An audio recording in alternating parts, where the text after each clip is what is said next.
Well, first of all, thank you so much for speaking with me. No, we're incredibly excited for events later today to celebrate the coronation.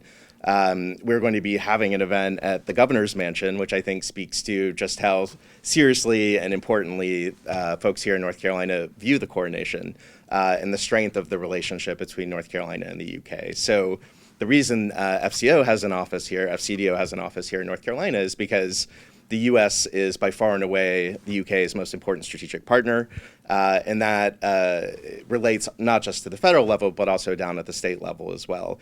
We estimate approximately 40,000 Brits who live here in the state of North Carolina, so they will be out in full color later today to celebrate the coronation, and our cultural ties are so deep.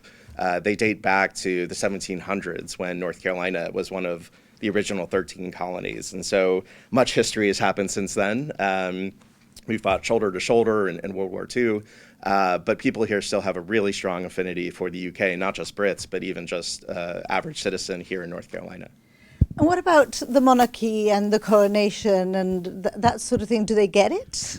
Yeah, they do. I think not in the way that a Brit who grew up in the UK does, but I think there's an appreciation of the culture and the history and the tradition of what the monarchy represents. And I think in some ways, in a very unstable and uncertain world, there's a certain comfort that North Carolinians and Americans really gather from looking to the monarchy as an institution and as a source of stability.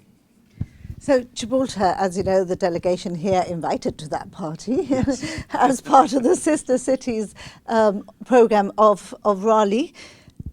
So how important that link, that perhaps Gibraltar be here as part of the celebrations? Yes, no, thank you. It's incredibly important, and we love making new friends here in North Carolina in the South. We're known for our hospitality, so we're excited to welcome anyone new to North Carolina, but particularly our friends from Gibraltar. It's fantastic that the trip could align with the coronation events. But I think as we look to further deepen the relationship between Gibraltar and North Carolina, there's no substitute for coming face to face. We've all been sequestered due to the pandemic for several years. So to be able to meet our friends in person and welcome them in person, it means everything.